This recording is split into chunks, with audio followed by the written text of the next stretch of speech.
जय गुरुदेव।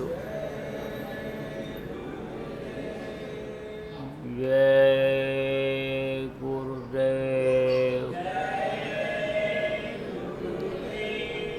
जय गुरुदेव। जय गुरुदेव नाम किसका? जय गुरुदेव नाम किसका? प्रभु का पावन नाम। प्रभु का पावन नाम।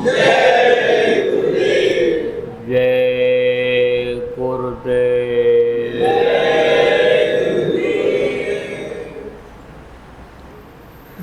मेरे प्यारे गुरु दातार मंगता द्वारे खड़ा।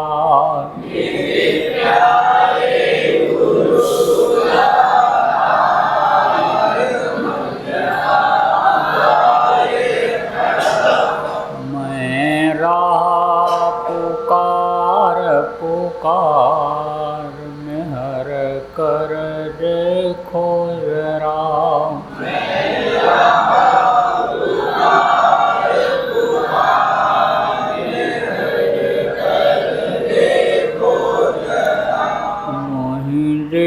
जय भक्ति दान काल दुख बहुत दिया।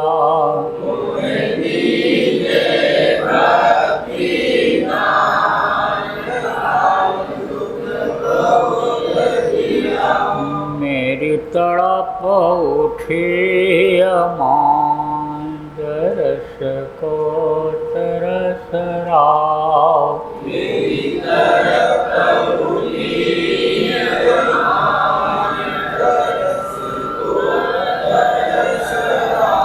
बरसाओ घटाय पार प्रेम रंग दीजे बहाव।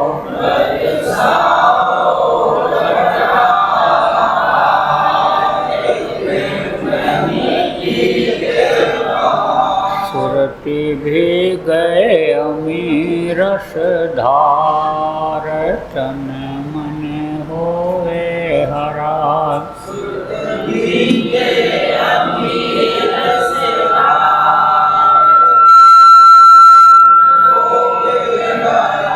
मेरा जीवन सफल हुई जाए।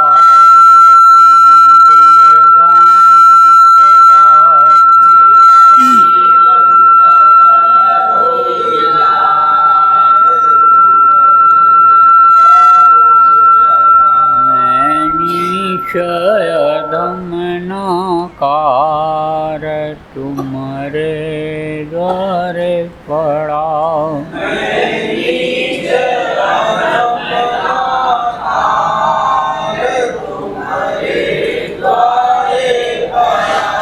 मेरी विनती सुनो दरबार घटे मैं गाओ दया।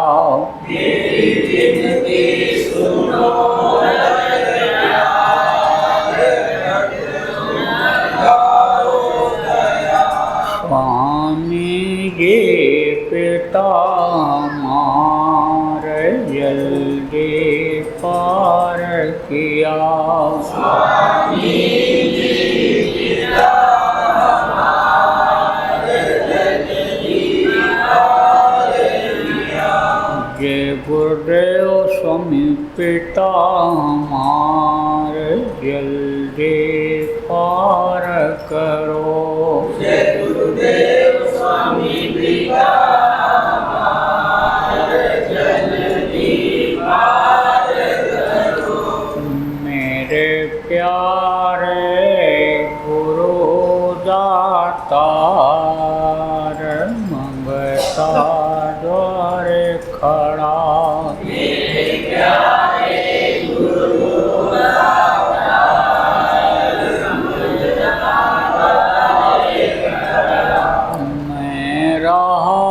पुकार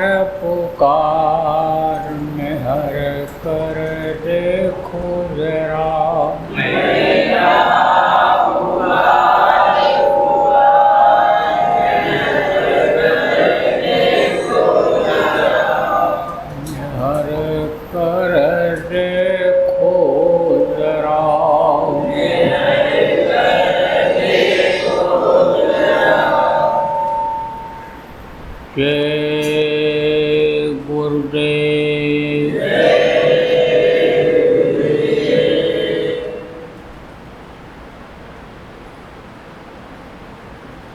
सर्वसमर्थ सर्वत्र स्मरणीय परम गुरु जी महाराज, उपस्थित सभी सत्संगी धर्म प्रेमी बच्चे एवं बच्चे, गुरु महाराज की अपार दया मेहर हुई और आज 12 फरवरी 2023 को केरल के कोची स्थान पर आप प्रेमियों का सत्संग के माध्यम से दर्शन का अवसर मिला। आप लोगों के ऊपर भी प्रभु की कृपा हुई कि आप इस धर्म कर्म के संदेश को सुनने के लिए गृहस्थी के काम से निकलकर यहाँ आ पाए। ऐसे स्थानों पर जब प्रभु की कृपा होती है तभी आजकल लोग आ पाते हैं। देखो प्रेमियों, इस समय पर लोग बहुत दुखी हैं। घर घर में बीमारी, घर घर में लड़ाई झगड़ा, वैमनस्यता, ईर्ष्या द्वेष, समय पर जाड़ा नहीं, समय पर गर्मी नहीं, समय पर बरसात नहीं हो रही, कुदरत भी नाराज है, प्रकृति जिसको कहते हो। तो आपको समझने की ज़रूरत है इसका कारण क्या है। कारण ये है कि जो मानव धर्म है उसका हो गया ह्रास, उसकी हो गई कमी, इसलिए लोगों के कर्म खराब हो गए। और जब कर्म लोगों के खराब होते हैं, धर्म नहीं रहता है। धर्म और कर्म ये दोनों एक सिक्के के पहलू के तरह से हैं। जैसे सिक्का होता है, सिक्का में दोनों तरफ कुछ न कुछ लिखा रहता है, उस पर बना हुआ रहता है। ऐसे ही ये दोनों एक अंग, ये दोनों एक, लेकिन ये अलग अलग हैं। तो धर्म का ह्रास हो जाता है तब इस तरह से प्रचार की ज़रूरत पड़ती है, लोगों को समझाने बताने की ज़रूरत पड़ती है। देखो धार्मिक किताबों में भी लिखा हुआ है, यदा यदा ही धर्मस्य ग्लानिर्भूतभारत अभ्युत्थानमधर्मस्य तदात्मानं सृजाम्यहम्। गोस्वामी जी महाराज ने भी कहा, जब जब हुई धर्म की हानि पढ़ें असुरधर्म अभिमानी, तब तब आप वो पढ़ते रहते। श्रीमद् भागवत में भी लिखा है, अथ असो युग संध्याम दर्शपराय सुराजात तदा नामने कलिके जगतपति। ये शक्तियाँ आती हैं। अब ये भी जो भी शक्तियाँ अभी तक पीछे आई उनका अलग अलग काम रहा है। कोई धर्म की स्थापना के लिए आई, कोई धर्म को समझाने बताने के लिए आई, लोगों के कर्मों को सही करने के लिए लोग आए। जो जिस स्थान से ऊपर से भेजे जाते हैं उनको उस तरह का काम यहाँ दिया जाता है। में देखो आप, देवता में जब राक्षस मांस के टुकड़ों को काट काट करके ये अपने कुंडों में डाल रहे थे, उस समय पर समझो सकल धर्म जो कहीं विपरीता, कहीं न सकहीं रावण भयभीता, कोई कुछ बोल नहीं सकता था। ऐसे समय पर आप ये समझो विश्वामित्र जी ने प्रार्थना किया प्रभु से, गाधितन मन चिंता व्यापी, हर दिन मरहन निश्चय पापी। तब व्यापक ब्रह्म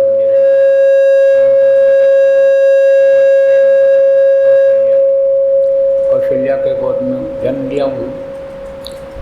जैसे थोड़ा बड़े हुए तैसे विश्वामित्र मांग करके ले गए। 12.5 वर्ष तक जंगल में रखा, बाल बढ़ाया, जटाजूट जिसको कहते हैं, और उनके अंदर सारा ज्ञान भर दिया। राजेश तपस्वी संतुष्टा सत्यवाती, जितेंद्रिय दाता शूर दयालुषा, वेद पाठी, ये 9 गुण आ गया। वापस आए, पिता के आदेश का पालन किया। पिता ने कहा जंगल चले जाओ 14 वर्ष के लिए। देखो बच्चियों, साथ का इतना असर होता है कि कई राम को बहुत मानती थी, अपने बेटा भरत से ज़्यादा, लेकिन मंथरा उसकी दासी थी, समझा समझा करके मन उसका खराब कर दिया। 24 घंटा साथ रहती थी। इसीलिए कहा जाता है अच्छे का साथ करना चाहिए, अच्छा का साथ करोगे तो अच्छा ही आएगा। तो आपको समझने की ज़रूरत है कि फिर उन्होंने क्या काम किया, छोटे छोटे लोगों को इकट्ठा किया। छोटे लोगों के द्वारा ही काम होता है, धर्म की स्थापना बड़े लोगों के द्वारा नहीं होती है। धर्म की स्थापना छोटे लोग ही करते हैं। अयोध्या में एक से पढ़े लिखे ज्योतिषी विद्वान थे, लेकिन किसी ने साथ उनका नहीं दिया। तब उन्होंने बंदर और भालुओं को, कोल भेड़ों को इकट्ठा किया और उनके द्वारा धर्म की स्थापना किया, जिसके सामने कोई बोल नहीं सकता था। ऐसे पराक्रमी रावण को उन्होंने ख़त्म कर दिया। लोग उनको भगवान मानने लग गए। क्यों? क्योंकि किसी को तकलीफ़ है, बीमार है, उसका इलाज आप करा दो, ठीक हो जाए तो भगवान की तरह मानने लगता है। कोई भूखा है तो उसको रोटी खिला दो, कहता तो उनको भगवान मिल गए, जीवन दान देने वाले मिल गए। तो इसी तरह से जो काम उन्होंने किया उसकी वजह से उनको लोग भगवान कहने लगे। लेकिन ये दुनिया में बदलाव होता रहता है। देखो ये दिन है, दिन के बाद रात होगी, रात के बाद सुबह होगा, सुबह के बाद फिर दोपहर हो जाएगा। इस तरह से बदलाव यहाँ होते रहता है। यह परिवर्तनशील संसार है। आप देखो, इसीलिए कहा जाता है कि याद करो ये दिन और रात जो आते हैं ये उम्र को ख़त्म कर ले रहे हैं, और एक समय ऐसा आएगा कि जैसे घड़ी की दोनों सुइयाँ 12 बजे हाथ जोड़ देती हैं, या बाकी हम नहीं बजेंगे, ऐसे ये शरीर ग्राउंड से गिर जाएगा, फिर आगे नहीं चल पाएगा, जीवन लीला समाप्त हो जाएगी। बदलाव होता रहता है। कृष्ण भगवान है, कृष्ण भगवान ने भी आपके समझो उसी तरह का काम किया। उनको ये आदेश हुआ था कि जाओ दुष्टों का संहार करो और धर्म की स्थापना करो, उन्होंने इस काम को किया। आप ये समझो ऐसे ही साधारण घर में एक तरह से समझो कि पले आप ये समझो राज यानी घराने में राम पैदा तो हुए थे, लेकिन जीवन उनका देखो विश्वामित्र जी के आश्रम पर बीता, जंगल में 14 वर्ष बीता, और लौट करके आए तो भी वो उस गद्दे को अपना नहीं समझते रहे। क्या किया उन्होंने? त्याग अगर न करते तो समझो आज उनकी पूजा न होती। गुरु के ज्ञान से उनको ये चीज़ मिली। विद्या गुरु अलग होते हैं, आध्यात्मिक गुरु अलग होते हैं। विद्या गुरु उनके विश्वामित्र जी थे, राम के वशिष्ठ जी उनके आध्यात्मिक गुरु थे। ऐसे देखो कृष्ण को बनाने वाले कौन, कृष्ण की पूजा कराने वाले कौन हुए? आप ये समझो संदीपनी विद्या गुरु और सुपर जी उनके आध्यात्मिक गुरु। तो आप ये समझो कि उन्होंने भी यही काम किया। इसके अलावा भी देखो कहता द्वापर के बाद कलयुग में तमाम आए तो भगवान कहलाए, जैसे राम भगवान, कृष्ण भगवान, बुद्ध भगवान, परशुराम भगवान, आप ये देखो और भी बहुत से भगवान हुए। तो ये सब काम कौन करता है? ये सब जो है महात्मा जो कहलाते हैं, ये जो योगी योगेश्वर कहलाते हैं, ये जो संत कहलाते हैं, ये काम करते हैं। अब ये जरूर रहा है कि संतों का जब से आगमन हुआ तब से उन्होंने आप ये समझो दोनों काम किया। दोनों काम क्या किया? लोक बनाने का भी काम किया और परलोक बनाने का भी काम किया। पीछे के जो लोग आए आप ये समझो अन्य मतों के जो रहे, वैसे तो शुरू में केवल एक ही मत था, एक ही धर्म था, मानव धर्म, एक ही भाषा थी, एक ही विद्या थी संस्कृत, और एक ही विद्या थी आध्यात्मिक विद्या। लेकिन अब बहुत विद्याएँ हो गई और बहुत धर्म अभी समय पर हो गए। तो आप ये समझो कि संत जो आए दोनों काम किए। दोनों काम क्या किया उन्होंने? लोक बनाने का काम और परलोक बनाने का काम। और लोक बनाना किसको कहते हैं, लोक बनाना किसको कहते हैं? आप ये समझो कि जहाँ पर आप रहते हो यह है मृत्युलोक। मृत्युलोक का मतलब क्या होता है?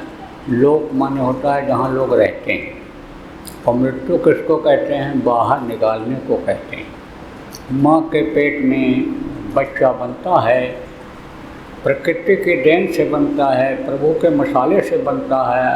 आदमी के बच्चे को, जानवरों के बच्चे को आदमी बना नहीं सकता है। ये सब प्रकृति बनाती है, रब जिसको कहते हैं, उससे वो बनता है। तो 6 तरह की शक्तियाँ माँ के पेट में बच्चे को बनाती हैं। और ये 5 तत्व जल, पृथ्वी, अग्नि, वायु और आकाश, तो ये जो मृत्यु शक्ति है वही माँ के पेट से बच्चे को बाहर निकालती है। अब ये भी आपको पिछले सत्संगों में जो बराबर सुनते रहते हो यूट्यूब पर या ऐसे आमने सामने बताया गया है कि माँ की कमियों की वजह से ये लूले लंगड़े अंधे पैदा हो जाते हैं या बहुत कमज़ोर ही बच्चे पैदा हो जाते हैं। मृत्यु शक्ति बाहर निकाल देती है जल्दी से, कुछ बच्चे पल करके बाहर निकलते हैं। तो मृत्यु माने होता है बाहर। अब इस दुनिया संसार से एक दिन सबको जाना पड़ता है, छोड़ना ही पड़ता है इसको। आपको सत्संग में इस चीज़ को याद रखना चाहिए, किस चीज़ को, अपनी मौत को, जिसको आज इंसान भूल रहा है। जो ही चीज़ सत्य है, बाकी ये सब झूठा है। इन बाहरी आँखों से जितनी भी चीज़ें आपको दिखाई पड़ती हैं, यह असत्य, यह एक तरह से नकली है। असली चीज़ अपनी होती है, सत्य अपना होता है। सत्य कौन है? वो प्रभु है, वो सत्य है। तो आप ये समझो कि यह जो मृत्यु लोक है, ये समझो कि इसको एक दिन सबको छोड़ना पड़ता है। यही कारण है कि एक से राजा महाराजा आए, सेठ साहूकार आए, पंडित मुल्ला पुजारी आए, लेकिन संत महात्मा फकीर और तारिक शक्तियाँ आई, सबको इस शरीर को छोड़ करके जाना पड़ा। ये मृत्यु लोक है। लेकिन इसके ऊपर भी लोक हैं। ऊपर देखो तो ये चांद सितारे दिखाई पड़ते हैं, सूरज दिखाई पड़ता है, लेकिन उसके ऊपर भी लोक हैं। देखो शुरू में जब सृष्टि की रचना हुई, ये दुनिया संसार जब बना, उस समय पर 33 करोड़ दुर्गा, 10 करोड़ शंभू ये बनाए गए थे। ब्रह्मा, विष्णु, महेश, ये 3 देवता कहे जाते हैं, ये बने थे। तो आप ये समझो इनके सबके लोक हैं। अब 33 करोड़ दुर्गा, 10 करोड़ शंभू का नाम तो सब लोग जानते नहीं हैं, लेकिन ब्रह्मा, विष्णु, महेश का नाम ज़्यादातर लोग जानते हैं। सबसे नीचे लोक किसका है? शिव जी का है, उसके बाद ब्रह्मा जी का है, उसके बाद विष्णु जी का है, उसके बाद इनकी माँ आद्या महाशक्ति का है, फिर इनके पिता ईश्वर का है, फिर ब्रह्म, पार ब्रह्म, काल महाकाल, और फिर सतलोक है, अलख लोक है, अगम लोक है, बहुत से लोक हैं। तो जो दोनों का रास्ता बतावे, कहाँ बतावे? यहाँ सुखी रहने का और जीवात्मा को सुखी करने का। अब आप कहोगे भाई जीवात्मा क्या चीज़ होती है, ये भी आपको बताता हूँ। तो जो जीवात्मा के बारे में बतावे, जीवात्मा को वहाँ पहुँचा करके सुखी कर दे, इसको मुक्ति मोक्ष दिला दे, वो संत कहलाते हैं। तो आपको समझने की ज़रूरत है कि जीवात्मा क्या चीज़ है। जीवात्मा यह परमात्मा की है अंश। अंश किसको कहते हैं? सबसे छोटे टुकड़े को अंश कहते हैं।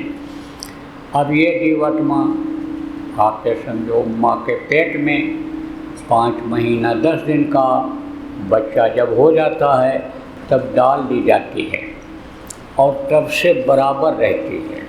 अब उस समय कब तक रहती है? जब तक ये शरीर बाहर इस मृत्यु लोक में रहता है। समय इसका होता है। हर आदमी को गिन करके सांसों की पूंजी खर्च करने के लिए मिलती है। जो जैसा खर्चा करता है उसी हिसाब से उसकी उम्र होती है। तो जब तक ये शरीर रहता है तब तक जीवात्मा रहती है। तो माँ के पेट में बहुत पतले रास्ते से जीवात्मा ये डाली जाती है और जीवात्मा भी बहुत छोटी है। देखो, मनुष्य शरीर पाने का मतलब जब आदमी नहीं समझ पाता है और इस शरीर के लिए ही सब कुछ करता रहता है, खाने का इंतज़ाम, कपड़े का इंतज़ाम, घर मकान बनाने में ही लगा रहता है, ऐश और आराम में ही समय जब बिता देता है, और इस ऐश और आराम के लिए और इस शरीर के सुख के लिए, सम्मान दिलाने के लिए जब झूठ, फरेब, बेईमानी, चोरी चकारी ये सब अतल कतल करता रहता है, तब इस शरीर के छूटने के बाद उसकी आत्मा को कर्मों के अनुसार नरकों में भेजा जाता है, मारी जाती है, काटी जाती है, सड़ाई जाती, गलाई जाती है, फिर वहाँ से छुटकारा मिलता है। तो फिर यानी समझो कि इस मर्त्यलोक में 84 लाख योनियों में आना पड़ता है। 84 लाख योनियों में कौन कौन सी चीज़ है? बहुत योनियाँ हैं। देखो, न मालूम कितने तरह के पेड़ हैं, न मालूम कितने तरह के पक्षी हैं, न मालूम कितने तरह के जानवर हैं, न मालूम कितने तरह के ज़मीन के नीचे पैदा होने वाले कीड़े हैं, पथिके हैं, पानी के जानवर हैं। यह सब इसी में जीवात्मा ये बंद की जाती है कर्मों के अनुसार। अब आप सोचो, यही जीवात्मा जो हमारे आपके अंदर है, ये शरीर को चला रही है। आप ये समझो, यही जीवात्मा ऊँट में भी, घोड़ा गधा में भी, आप ये समझो ज़मीन के नीचे कीड़ों में, जिन कीड़ों को, पतंगों को आप देख नहीं पाते हो इन बाहरी आँखों से, उनमें भी यही जीवात्मा बहुत छोटी है और बहुत पतले रास्ते से डाली गई। लेकिन कहाँ से ये उतारी गई? वो जिस रास्ते से डाली गई वो उस समय पर रास्ता साफ रहता है, तो प्रभु की झलक उस समय पर मिल जाती है। कब? माँ के पेट में। लेकिन माँ के पेट में गर्मी बहुत होती है और वो गंदगी भी रहती है, तो बर्दाश्त से बाहर वो तकलीफ रहती है। लेकिन झलक जब प्रभु की मिल जाती है तो जो प्रार्थना करता है, प्रभु जल्दी करो, निकालो, बाहर निकल करके हम समर्थ गुरु को खोजेंगे, सच्चे गुरु को खोजेंगे, उनसे रास्ता ले करके दिन रात भजन पूजन करके और हम मुक्ति और मोक्ष प्राप्त करेंगे। हम मुक्ति और मोक्ष किसको कहते हैं ये भी बता दें आप। शमशान घाट पर आप जाओ, देखो तो कहीं कहीं पर लिखा हुआ रहता है मुक्ति धाम, मोक्ष धाम। तो शरीर की मुक्ति कराने कोई जाता है और जलाने में, मृतक शरीर को जलाने में, मरे हुए आदमी को जलाने में अगर समय लग जाए, 2 दिन भी लग जाए, तो वापस नहीं लाता है। कहता है इनको हम मुक्ति दिला करके ही वापस आएंगे। तो अब इसकी मुक्ति तो हो जाती है, लेकिन यह आत्मा की मुक्ति नहीं होती है। क्यों? ये अपनी जगह पर पहुंच नहीं पाती है। उस प्रभु के पास जिसके यह अंश है, उसके पास ये पहुंच नहीं पाती है। यह लौट 84 आया, इसी 84 में आना पड़ता है। एक कीड़े से दूसरे कीड़े में बंद होती, तीसरे में बंद होती है, फिर उसके बाद पेड़ पौधे में चली जाती है, फिर आप समझो कि उसके बाद में कर्मों के अनुसार में घोड़ा गधा बना दी जाती है, फिर गाय और बैल की योनि के बाद कबहू कृपा करि नर तन देहि और दे तेईस बिन हेर। जब उस पर वो की कृपा होती है तब वो यह मनुष्य शरीर यानी दिया करता है। तो आपको समझने की ज़रूरत है, इसको मुक्ति दिलाना जरूरी है। अभी आप लोगों ने प्रार्थना सुना, क्या लेकर तू आया जग में, क्या लेकर तू जाएगा, सोच समझ ले रे मन मूर्ख, आखिर में पछताएगा। आप लोग हिंदी समझते हो, समझ गए होगे इसका कि कोई कुछ ले नहीं जा सकता है। सिकंदर जैसा बादशाह जो हीरा मोती जवाहरात का खजाना भर दिया था लूट करके, लेकिन जब मरने लगा वैद्य से कहा हकीम से बचा लो, आधा राज्य दे दूंगा, बोले हो नहीं सकता है। कहा पूरा राज्य दे दूंगा, बोले नहीं हो सकता, आपका बहुत मुश्किल है बच पाना। तब बोला अब जब मेरा जनाजा निकले तब बता देना लोगों को। तब उस समय जब जनाजा निकले, अर्थी जब हमारी निकले, तो मेरे दोनों हाथ बाहर निकाल करके बताना लोगों को, आवाज़ लगा कर दिखाना कि ये वो सिकंदर बादशाह है जो दुनिया पर फतेह याबी की, लेकिन ये सब छोड़ करके अब जा रहा है। तो कहने का मतलब यह है कि ले तो यहाँ की इन बाहरी आँखों की देखने वाली चीज़ों को आप ले जा ही नहीं सकते हो, लेकिन लेकर आए हो। तो जब नंगे पैदा हुए, क्योंकि कोई सूट बूट पहनकर पैदा होता है? कोई नहीं, सब नंगे पैदा होते हैं, चाहे राजा का लड़का हो, चाहे महाराजा का हो, चाहे प्रधानमंत्री राष्ट्रपति का बेटा हो, किसी भी देश का, सब नंगे पैदा होते हैं। तो कहाँ रख कर लाए? देखो, जब बच्चा पैदा होता है तो मुट्ठी बांध कर पैदा होता है, मुट्ठी में लेकर आए। क्या लेकर आए? 4 पदार्थ कर चलता थे। 4 पदार्थ क्या है? अर्थ, धर्म, काम और मोक्ष। अर्थ का मतलब ये समझना चाहिए कि मनुष्य शरीर ये विषय वासनाओं के लिए नहीं मिला है, ये जीवात्मा के मुक्ति के लिए मिला है। धर्म का मतलब क्या होता है? धर्म का मतलब होता है रक्षा करना, अहिंसा परमो धर्म बताया गया। देखो, जितने भी संत आए, चाहे महात्मा रहे हों, चाहे संत रहे हों, चाहे फकीर रहे हों, चाहे अवतारिक शक्तियाँ रही हों, चाहे स्पिरिचुअल मास्टर रहे हों, सब लोगों ने कहा दया करो, दया करो, रहम करो, मर्सीफुल बनो। सब लोगों ने इसी बात को कहा। लेकिन अब उस चीज़ को लोग भूल गए और अपना अपना मत अपना अपना चलाने लग गए, अपने नाम के लिए, अपने सम्मान के लिए। यानी लोग समझो तोड़ मरोड़ दिए बातों को, और समझो कि यानी इसी में मार काट और ये सब होने लग गया। तो कहने का मतलब दया धर्म है, बहुत बड़ा धर्म है दया। जब सबके अंदर जीवात्मा है प्रभु की, तो उस पर दया करना चाहिए। उस पर जो दया करता है प्रभु, उस पर दया करता है। तमाम लोगों ने इस बात को कहा। गोस्वामी जी महाराज ने भी कहा, दया धर्म तन बसे शरीरा, ताकर रक्षा करें रघुवीरा।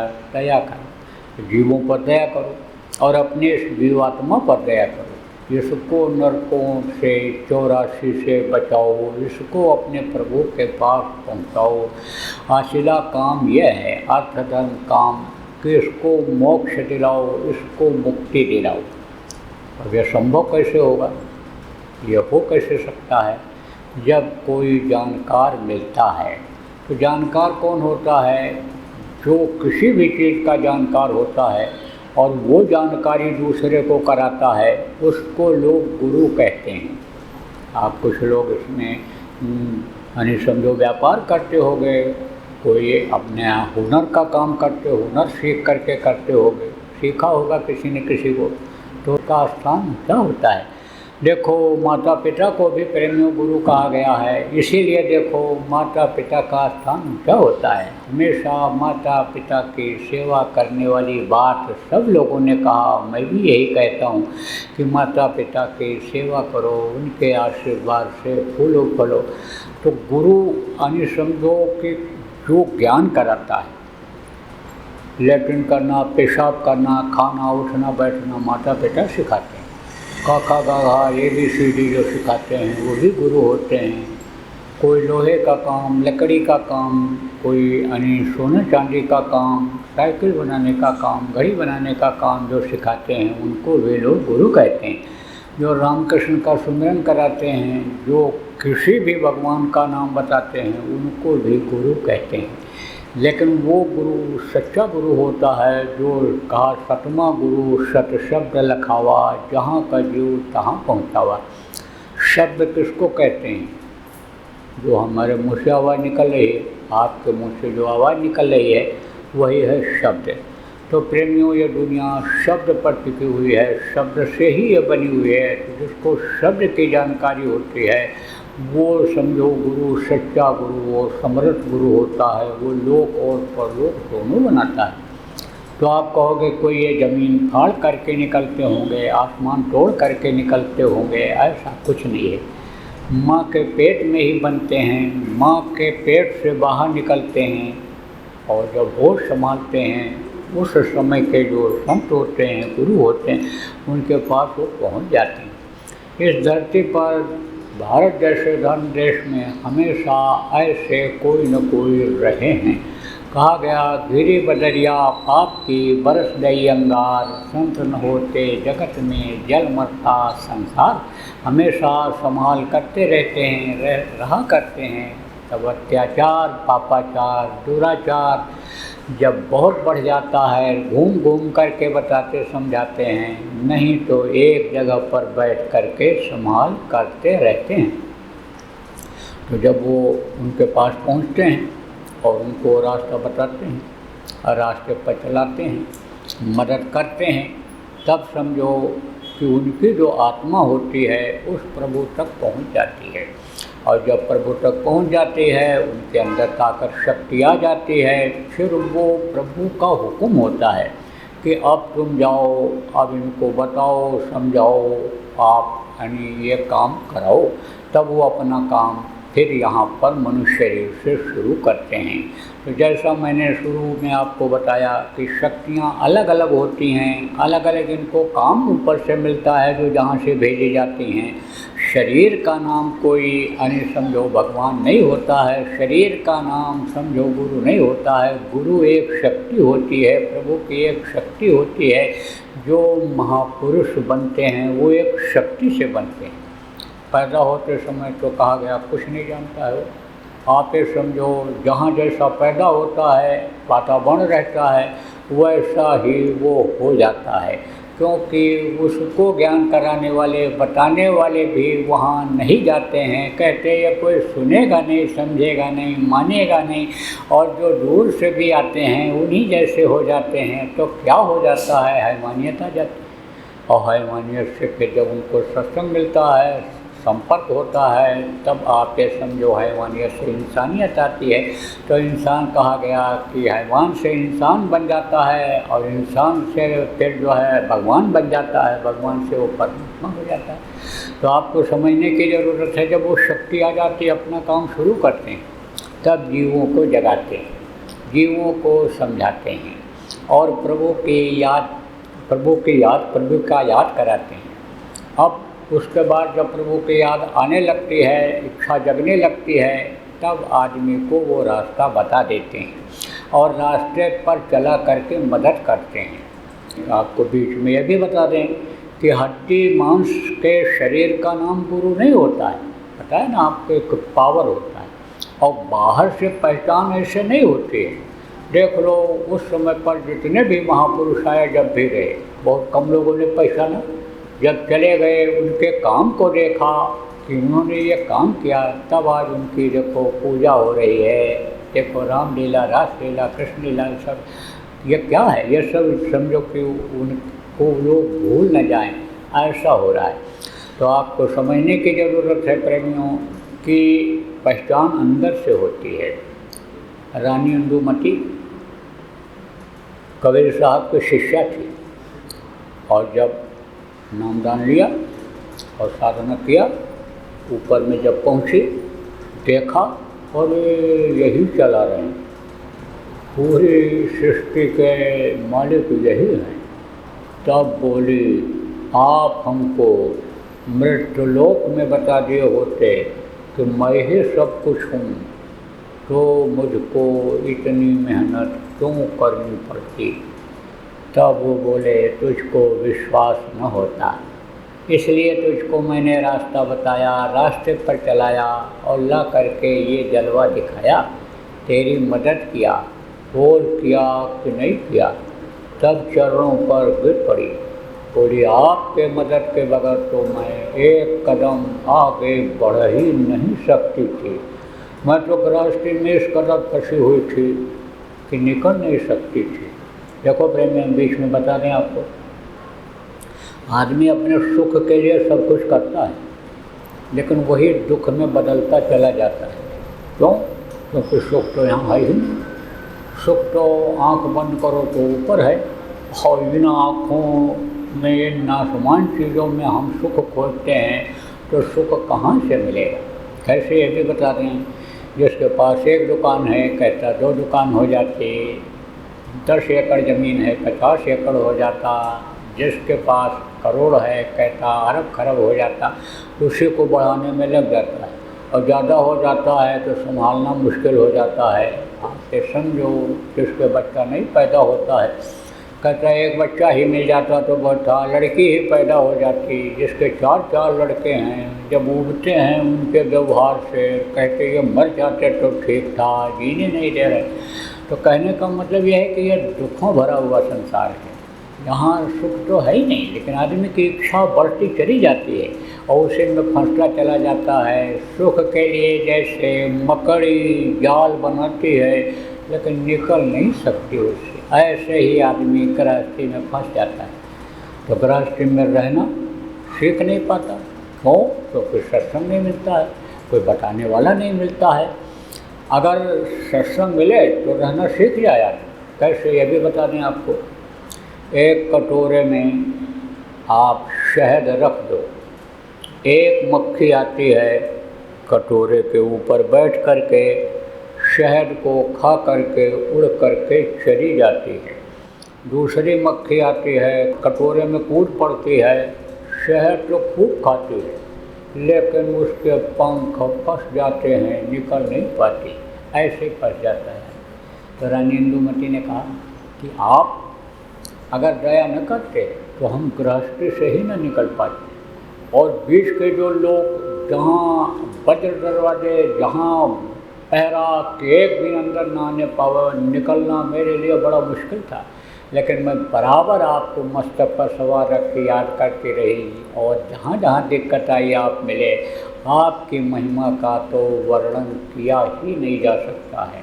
संतों की महिमा अनंत अनंत क्या उपकार, इसीलिए कहा गया। तो प्रेमियों, कहने का मतलब यह है कि बाहर शरीर से यानी समझो कि पहचान नहीं होती है। अब ये आपको बता रहा था कि गुरु जब मिलते हैं, सच्चे गुरु, समर्थ गुरु जब मिलते हैं, तब आप ये समझो कि ये काम बनता है, दीन और दुनिया बनती है। तो अब ये हमेशा रहे। तो जिनकी तस्वीर लगी हुई है, ये देखो, ये बाबा जय गुरुदेव जी महाराज के नाम से जाने जाते थे। बहुत मेहनत किया गुरु महाराज ने, आप ये समझो बहुत मेहनत किया। कुछ प्रदेशों में तो बहुत बार गए, आप ये समझो लोगों को बताया, समझाया, जगाया।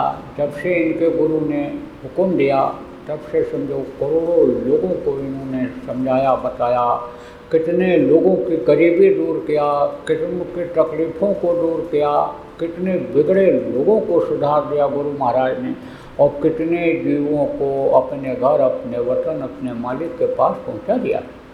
अब कहोगे घर, ये जो मिट्टी और पत्थर का घर, ये घर थोड़ो है, इस घर नहीं पहुंचाया। आप ये समझो इसी घर को बाप दादा कहते रहे, यह घर मेरा, यह घर मेरा, यह घर मेरा। तो जो अपना कहते हो आप ये समझो कैसे माना जाए ये आपका घर है। तो समझो वो घर जहाँ से फिर वापस आना न हो, जहाँ से ये जीवात्मा आई है प्रभु, जहाँ अपना पिता, परम पिता जिसको कहा गया, पिता तो बहुत होते हैं लेकिन परम पिता वो है, वो परम पिता जहाँ रहता है वो अपना घर है। तो कितने लोगों को वहाँ पहुँचा दिया। अब ये संतों की परंपरा रही है, गुरुओं की परंपरा रही है कि गुरु किसी न किसी को आदेश दे करके जाते हैं। तो गुरु महाराज जाने से काफ़ी समय पहले ही आप ये समझो मुझे न चीज़ के लिए आदेश दे करके गए थे कि ये पुराने लोगों को संभाल करेंगे और नए को नामदान देंगे। तो 40 साल गुरु महाराज के साथ रहा। आप ये समझो सेवा का जो भाव बनाया, सेवा गुरु महाराज ने दिया। न कोई घर बनाया, न घर बसाया, न कोई दुकान व्यापार का काम किया, कुछ नहीं। समझो कोई अपना कुछ किया ही नहीं, समझा। आप ये समझो कि कुछ यानी समझो अपने लिए कोई संपत्ति नहीं बनाया अभी तक, समझो आप। तो आप ये समझो कि जब सेवा का यानी सेवा में लगा रहा तो गुरु महाराज ने इस तरह बनाया कि आज आपके सामने कुछ बताने कहने के लायक हूँ। तो गुरु महाराज मेरे लिए आदेश दे करके गए थे कि ये यानी नामदान देंगे, पुरानों की संभाल करें। तो पुरानों की संभाल वाली बात यही है कि आप लोग जो गुरु महाराज के शिष्य में इक्का दुक्का बैठे हो, आप लोग बराबर जो उन्होंने सुमिरन ध्यान भजन बताया है बराबर करते हो, उसमें मन न लगे। तो सेवा का विधान संतों ने ही बना दिया है कि सेवा करो। जैसे सेवा बहुत तरह की होती है, मोटे तौर से आप ये समझो कुछ लोग यहाँ आकर के इंतजाम कर दिए, जगह आपने दिलवा दिया, सत्संग के लिए दरी बिछवा दिया, आपने लोगों को बुला दिया, बैठा दिया, भोजन बना करके खिला दिया, इस तरह की सेवा हो। तो ये सेवा हमेशा नहीं रहती है। लेकिन भटके हुए को रास्ता बताना यह रोज़ की हमेशा की सेवा रहती है।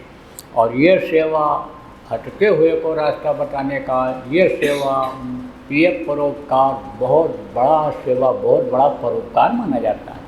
और इंसान ही इसको कर सकता है, पशु नहीं कर सकते हैं। तो प्रेमियों जो भटक रहे हैं लोग, समझो कि इंसान इस वक्त पर समझो कि बारूद के ढेर पर खड़ा हुआ है। अभी आप देखो, जो समाचार पढ़ते होगे, टीवी देखते होगे, देख रहे हो तुर्की का क्या हाल है, कितना बड़ा भूकंप आया। आप ये समझो कहीं धरती हिल रही है, तो कहीं समझो ओले पत्थर गिर रहे हैं, तो कहीं देखो बीमारियों में इतने लोग जा रहे हैं। तो इनको बताने समझाने की ज़रूरत है कि भाई प्रकृति के नियम के खिलाफ काम मत करो, जीवों पर दया करो, उनको मत मारो काटो, प्रकृति कोई छेड़छाड़ मत करो। ये उनको बताने की ज़रूरत है। ये लोगों को बताने की ज़रूरत है कि इस मनुष्य मंदिर को गंदा मत करो, क्योंकि यह मानव मंदिर है। जितने भी जानकार आए, जिनको फ़कीर कहा गया, मुर्शिद कामिल कहा गया, सब लोगों ने कहा ये जिस्मानी मस्जिद है। स्पिरिचुअल मास्टर जो आए, उन्होंने कहा कि ये टेम्पल ऑफ लिविंग गॉड, ये प्रभु के रहने का ये टेम्पल है, ये मंदिर है, इसी में भगवान मिलता है। आप ये समझो कि इसी में जिसको मिला इसी में मिला। तभी तो कहा ज्यों तिल माही, संतों ने कहा ज्यों तिल माही तेल है, ज्यों चकमक में आग, तेरा साईं तुझ में जान सके सो जान। फ़कीर ने भी कहा अल्लाह अल्लाह का मज़ा मुर्शिद के महखाने में है, दोनों आलम की हकीकत एक पैमाने में है। ना खुदा मंदिर में देखा, ना खुदा मस्जिद में है, शेख जी रिंदों से पूछो दिल के आशियाने में। दिल के आशियाने में इसी में मिलता है। आप ये समझो जितने भी लोग आए सब यही कहा। क्या कहा? If thine eye is single thy whole body shall be full of light. उन्होंने कहा प्रकाश अंदर में है, उस प्रकाश में उसको देखा जा सकता है, गॉड को, जिसको। तो आप ये समझो सब लोग इसी बात को बताए। तो ये मंदिर है, ये मस्जिद है, ये समझो गुरुद्वारा है, ये समझो कि घर में घर दिखलाऊँ है, पंच शब्द बतलावें। कहा गया कि घट में घर, घर में इसमें घट में ही घर है, वो अपना प्रभु का स्थान, वो सचखंड इसी में है, जिसको गुरुओं ने कहा है। तो इसको गंदा मत करो। देखो इतना पूजा पाठ होता है, इतना यज्ञ जब तप होता है, लेकिन कुदरत खुश नहीं होती है। फ़ायदे के लिए लोग करते हैं, लेकिन फ़ायदा नहीं हो पाता है। कुछ कारण है उसका, न जानकारी भी बहुत कुछ कारण है। क्योंकि कोई ऐसा ही मिल गया, कहा बकरा काट करके चढ़ा दो, मुर्गा काट करके चढ़ा दो, भैंसा काट करके चढ़ा दो, गाय बैल काट करके चढ़ा दो, तो देवी खुश हो जाएंगी, देवता खुश हो जाएंगे, फरिश्ते खुश हो जाएंगे, तो लोग काट के चढ़ा देते हैं। अब आप ये समझो जीव हत्या का पाप लगता है, और जीव हत्या का पाप कोई आदमी इंसान क्षमा नहीं कर सकता है। आप ये समझो जब तक उस प्रभु की दया नहीं होती है तब तक ये नहीं हो सकता है। तो कहने का मतलब ये है कि अज्ञानता में लोग समझो कि गलती कर बैठते हैं। तो कहने का मतलब ये है कि जीव पर दया करना चाहिए। और दूसरी बात यह है कि जब ये बताया कि यह मानो मंदिर है, तो इसको गंदा मत करो। इसके अंदर जब मुर्दा मांस डालोगे और वहाँ से प्रार्थना करोगे, कैसे कबूल होगा? देखो मंदिर है, मस्जिद हो, चाहे गुरुद्वारा गिरजाघर हो, कुछ भी हो, उसमें अगर आप ले जाओ, मुर्दा मांस डाल दो, लेटरिन या गंदी चीज़ डाल दो, तो कोई पूजा करेगा? ना तो कोई पूजा करेगा, ना नमाज अदा करेगा, ना प्रे करेगा, ना वो ग्रंथ का पाठ करेगा। क्यों? कहेंगे जगह गंदी है, कबूल नहीं होगा। अब आप ये समझो जो इंसान खाता है उसी का खून बनता है। तो मान लो मांस खाया और मांस का खून बना, तो खून इस शरीर के रग रग है, शरीर के अंदर कहीं भी काटोगे खून निकलेगा। तो वो जो खून बना आप ये समझो रग रग में, पैर से जाओगे पूजा करने के लिए, हाथ से आप फूल पत्ती प्रसाद चढ़ाओगे, हवन करोगे, आप ये समझो उसमें भी खून, स्तुति करोगे मुँह से करोगे उसमें भी खून, तो समझो कि स्वीकार नहीं होता है, गंदा, इसलिए इसको नहीं करना चाहिए। आजकल बीमारियां क्यों बढ़ रही हैं? इसी कारण बढ़ रही हैं।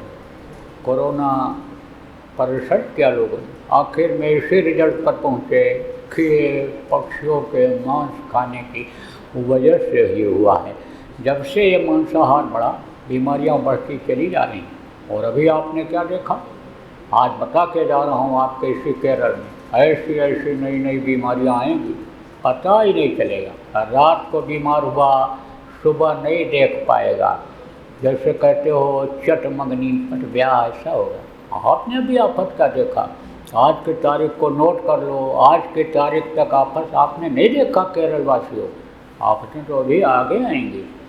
लेकिन उपाय बता करके जाता हूँ, अगर आप याद रखोगे, विश्वास करोगे, तो जैसे समझो विभीषण का घर त्रेता में बच गया था, जैसे भक्त प्रहलाद बच गए थे, ऐसे बचत होती है। देखो कहीं कहीं हाथ की शक्ति चलती है। पहले जो इसमें बुजुर्ग लोग आप बैठे हो, माताएं हाथ से चक्की चला करके ही आटा पीसती थी, तो बीच में उसमें एक आधार होता है, लोहे या लकड़ी की कीली होती है, तो उसके किनारे किनारे जो गेहूँ होते हैं वो सब बच जाते हैं, दूर वाले पिस जाते हैं। कबीर साहब ने कहा 2 पाटन के बीच में, 2 पाटा कौन सा, वो गेहूं वाला पाटा पीसने वाला, वो तो पत्थर का पाटा होता ही होता है, लेकिन ये युग पाटा उन्होंने कहा। कलयुग में कलयुग जाने, कलयुग में सतयुग आने के बाद पुराणों में लिखा हुआ मिलता है।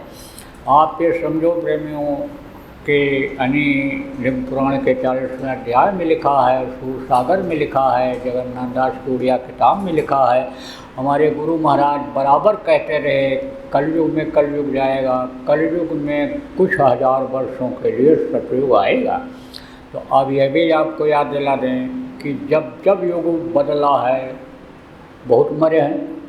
त्रेता गया तब बहुत मरे, द्वापर गया तब बहुत मरे, कलयुग जब जाएगा तो छोड़ेगा, रगड़ाई करेगा, लेकिन बचेगा 60 जन कोई जो सत से लौ लगाएगा। साधक बचेंगे, प्रभु प्रेमी बचेंगे, जो कील को पकड़ करके रखेंगे, उनकी बचत होगी।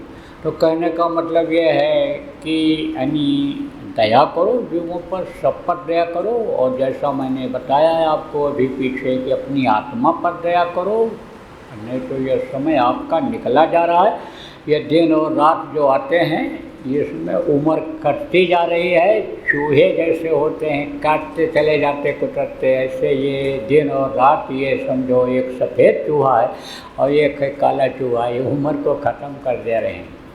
तो आपको मैं बताऊंगा, देखो पुराने लोगों के संभाल वाली बात यह है कि आप भजन ध्यान सुमिरन करते रहो, सेवा जो हो सके करो, प्रचार प्रसार करो, लोगों को समझाओ और बताओ।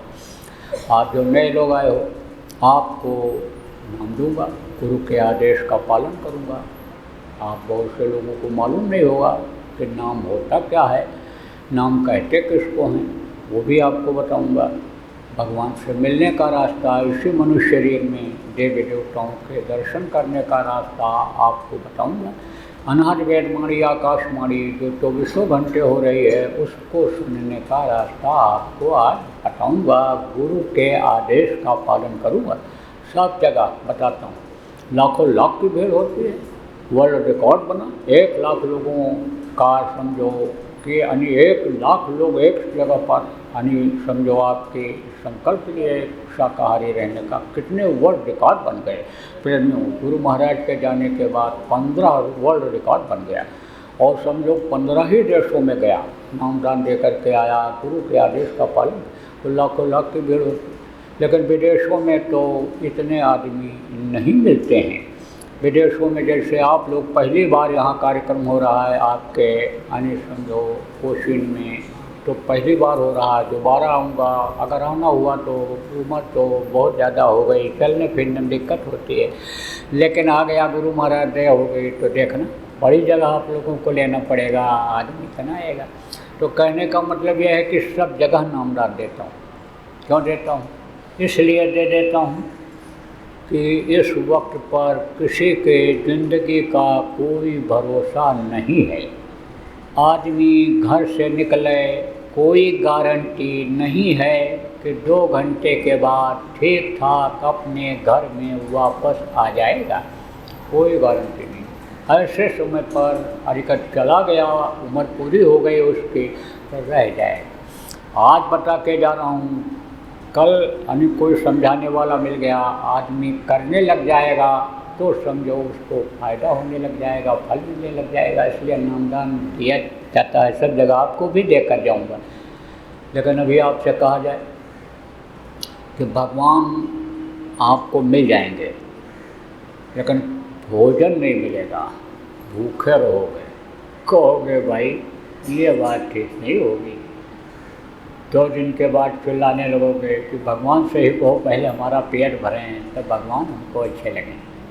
कह दिया जाए पड़े रहोगे चारपाई पर, उठ बैठ नहीं सकते हो, भगवान पंखा झलेंगे सेवा करेंगे, कहोगे नहीं, भगवान से कह दो हमको ठीक कर दें और फिर उसके बाद में हम भगवान की ही सेवा करेंगे। कह दिया जाए कि आपकी बेइज्जती कर दी जाएगी, मुँह दिखाने के लायक नहीं रहोगे, कहोगे सम्मान के लिए, इज्जत के लिए ही तो सब कुछ करते हैं, दिन रात दौड़ते रहते हैं, वो भी हमारा रहना चाहिए। तो मोटी मोटी बात आपको बताऊंगा, 2-4 बता देता हूँ, समय कम है इसलिए 2 ही 4 बात मोटी मोटी आपको बता देता हूँ।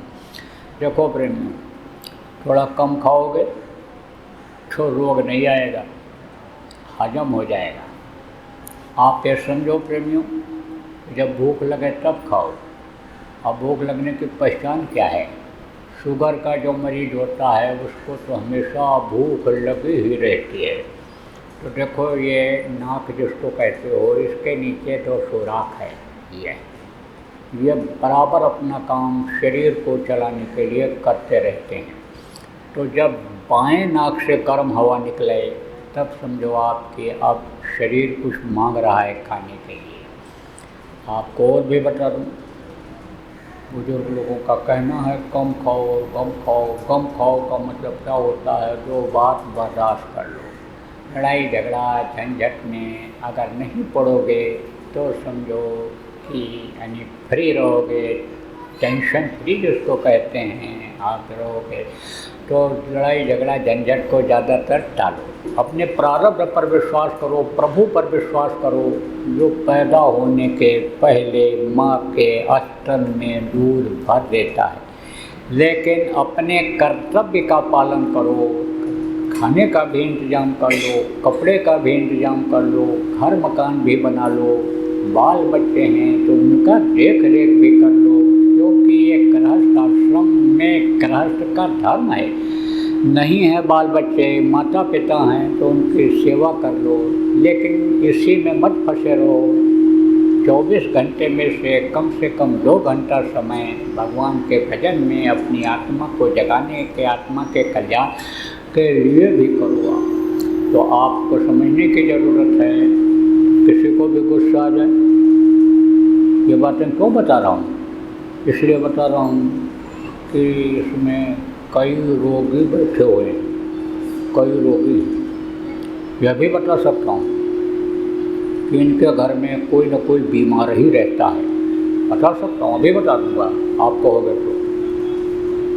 रोज़ झगड़ा होता है, रोज़ कुछ होता है। बुढ़े न कहें कि हम लड़ते हैं, जवान कहें हम नहीं लड़ते हैं, लेकिन बच्चे ही एक दूसरे का बाल गाल नोचते रहते हैं, चील फूल लगा रहता है। अब ऐसी स्थिति में क्या करना चाहिए? 2 बात बर्दाश्त करना चाहिए, बच्चों में संस्कार डालना चाहिए, बच्चों को कुछ सिखाना बताना चाहिए, ध्यान रखना चाहिए। कहते हो ना बच्चों का ध्यान रखा जाए, नहीं तो बच्चे बिगड़ जाएंगे। बात सही है, घर से निकलते हैं, कहाँ जाते हैं, क्या करते हैं, ध्यान रखना चाहिए। शाम को लौट करके हमें थोड़ा पूछ लिया जाए, भाई क्या पढ़े, क्या पढ़ाए, होमवर्क क्या दिया, आज कहाँ गए थे, क्या है, मिल जुल लिया जाए। इतना ना बिजनेस व्यापार में नौकरी में व्यस्त रहा जाए कि बच्चों का ध्यान ही न रखा जाए। आपको समझने की ज़रूरत है प्रेमियों कि सास और बहू का झगड़ा मशहूर है। अब कोई कोई ऐसी सास होती है या कोई ऐसी बहू होती है कि जो बोलती ही रहती है। ऐसे पुरुषों में भी देखा जाता है, स्वभाव ऐसा बन जाता है, चिड़चिड़ा स्वभाव आदमी का हो जाता है, जैसे जानवरों का चिड़चिड़ा स्वभाव होता है। ऐसा मान लो एक शाकाहारी है, एक मांसाहारी है, तो वो खून जो अंदर बना क्रोधी खून हो जाता है, तो वो बोलता ही रहता है, उसका स्वभाव ही वैसा हो जाता है।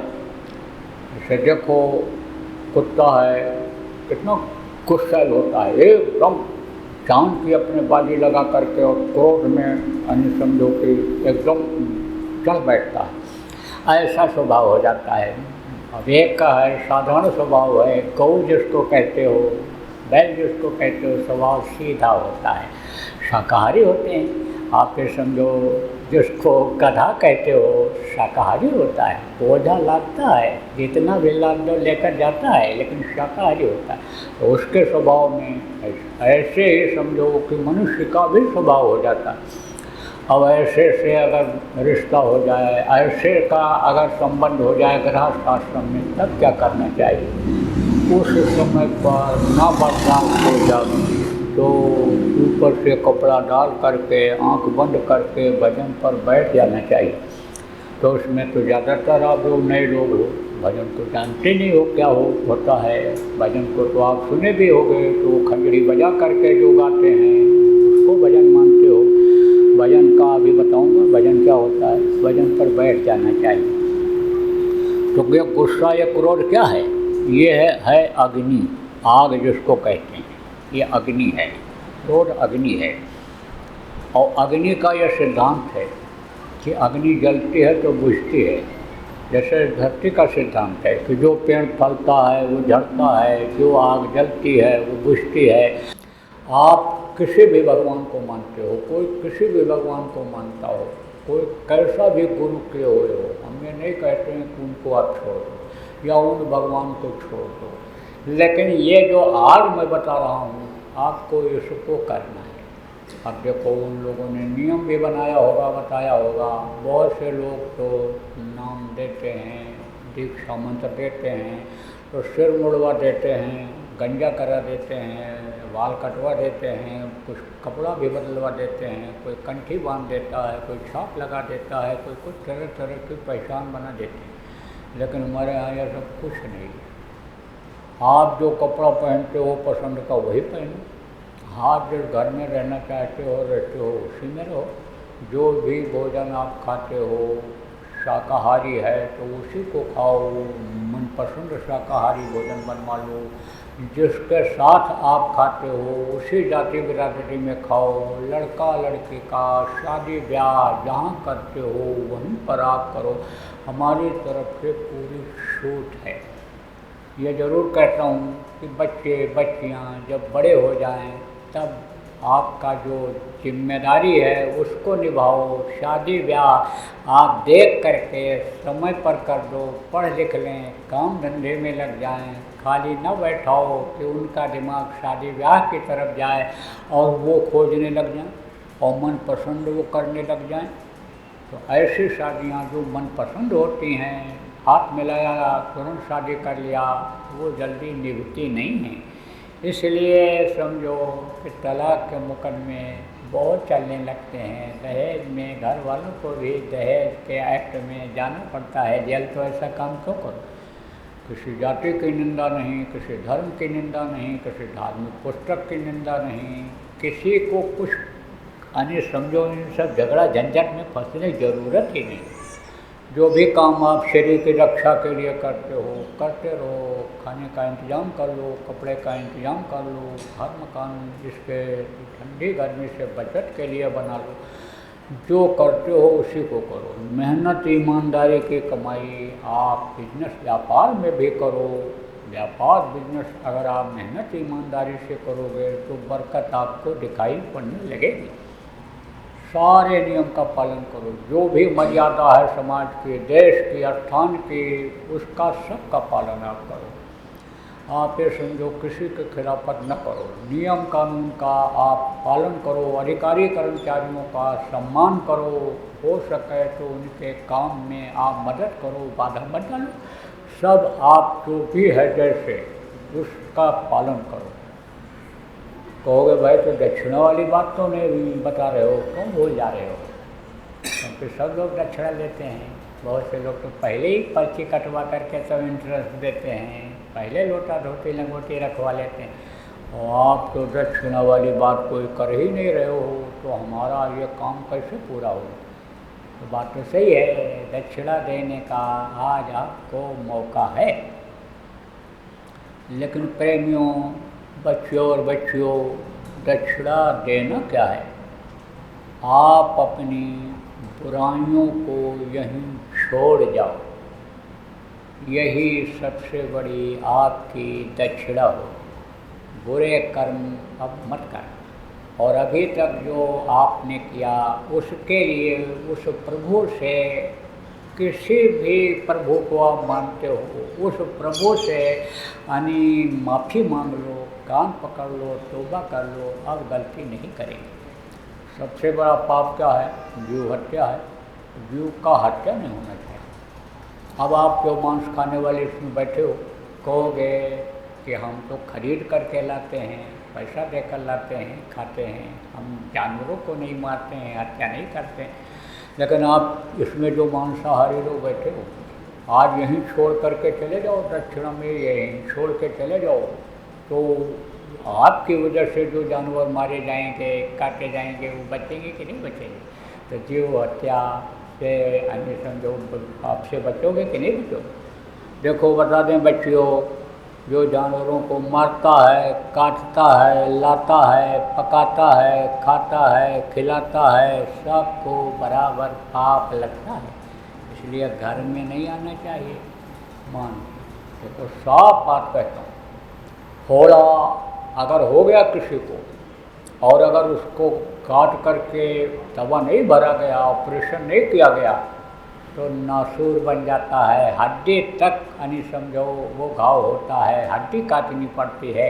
लेकिन एक बार पैर पकड़ करके अगर फोड़ा कटवा दिया जाए तो आप समझो नासूर नहीं बनेगा। तो हम नासूर नहीं बनने देना चाहते, इसलिए साफ साफ बात बता रहे हैं। देखो समझो, सबसे बताया ना, खून बेमेल हो जाता है, बीमारियों की ये जड़ है।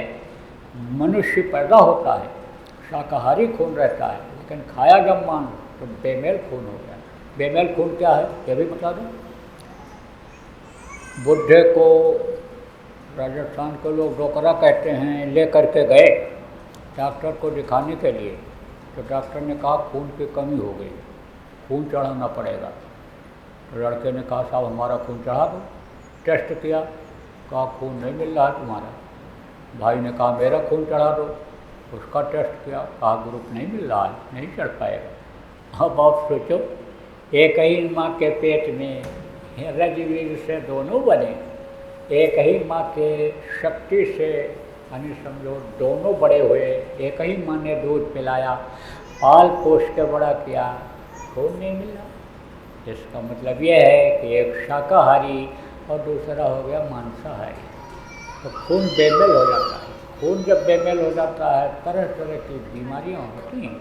आप इसमें जो पुराने लोग हो जानते होंगे, वैद्य लोग कहते थे कि रक्त दोष हो गया, इनको दवा जड़ी बूटी ये पिलानी पड़ेगी, देनी पड़ेगी।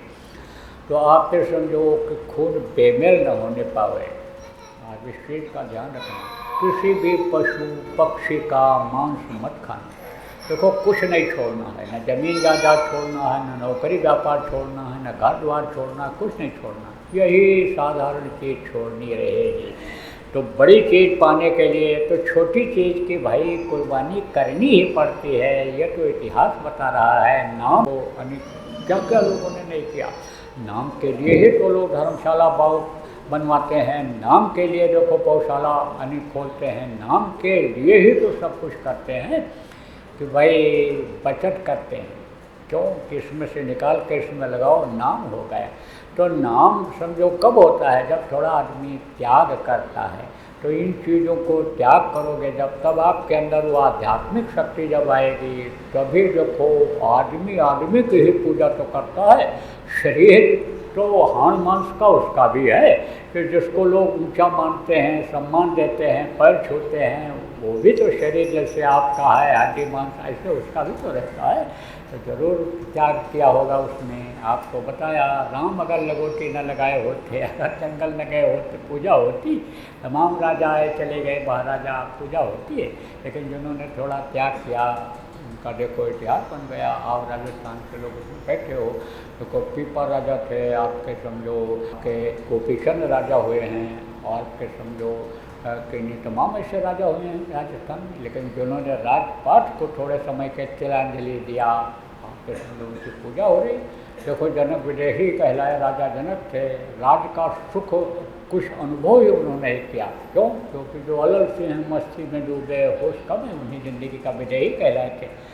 तो अब आज बताने का ये इतिहास हमें नहीं है, लेकिन थोड़ा सा तो भाई इतना करना ही पड़ेगा।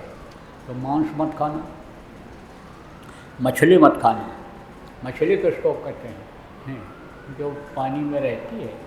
लोग कहते हैं जल तरोई है, जल तरोई नहीं है, उसके अंदर भी प्रकृति ने, भगवान ने जो भी चीज़ें इस दुनिया संसार में बनाई, सब आदमी के लिए बनाई। ये तमाम पेड़ पौधे, जड़ी बूटियाँ, ये संजीवनी का काम करती हैं। याद होगा संजीवनी बूटी लेने गए थे हनुमान जी, उड़ करके गए थे, इच्छा किया उड़ करके चले जाएं, ऐसी शक्ति थी उनके अंदर।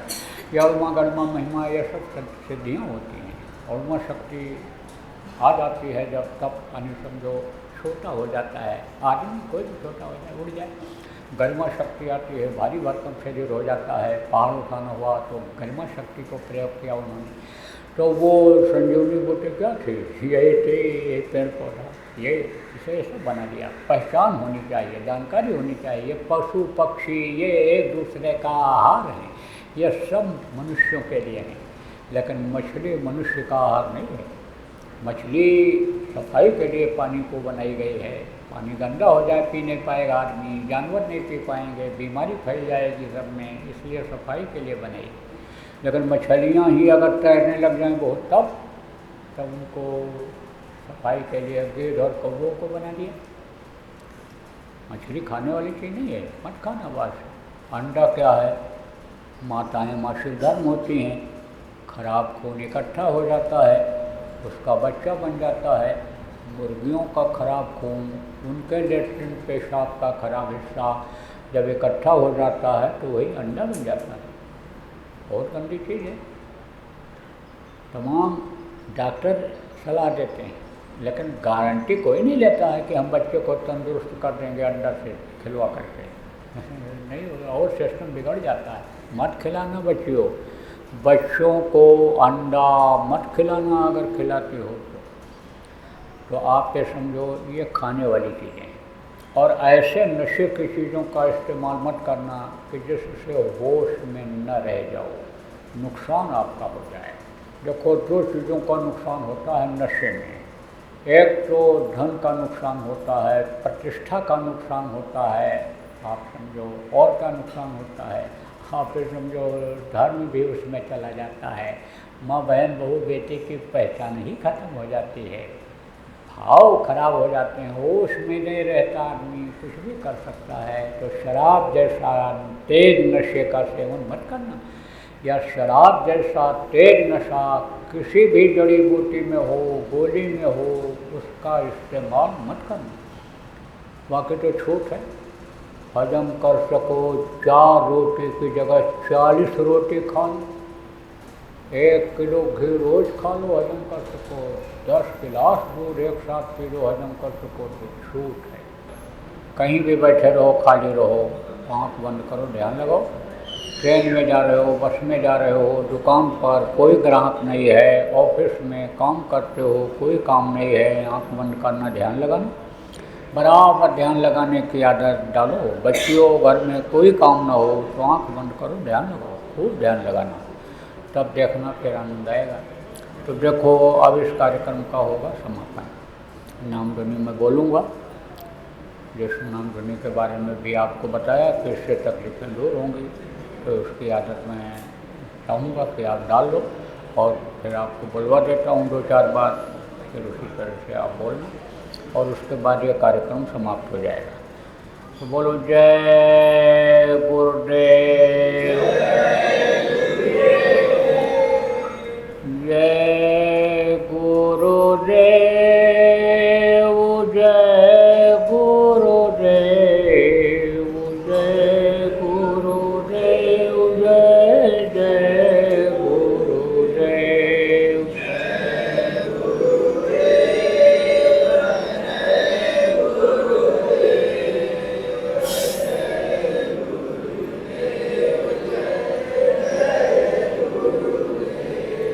जय गुरुदेव, जय गुरुदेव, जय गुरुदेव, जय जय गुरुदेव।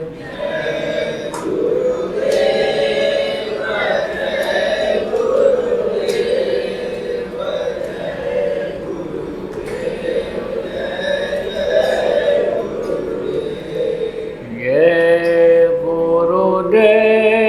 गुरुदेव, जय गुरुदेव, जय गुरुदेव, जय जय गुरुदेव।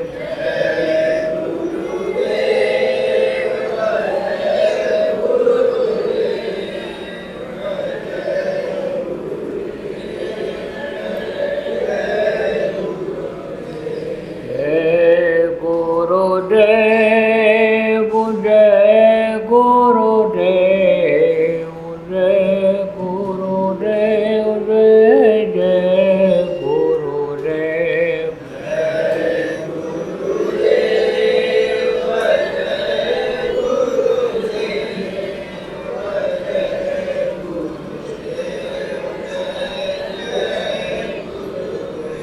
इसी तरह से नाम ध्वनि बराबर बोलनी रहेगी। तो बोलो जय गुरुदेव।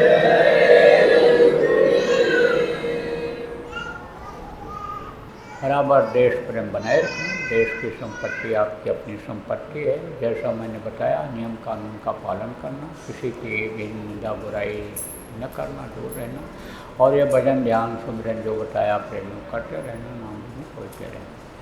बोलो जय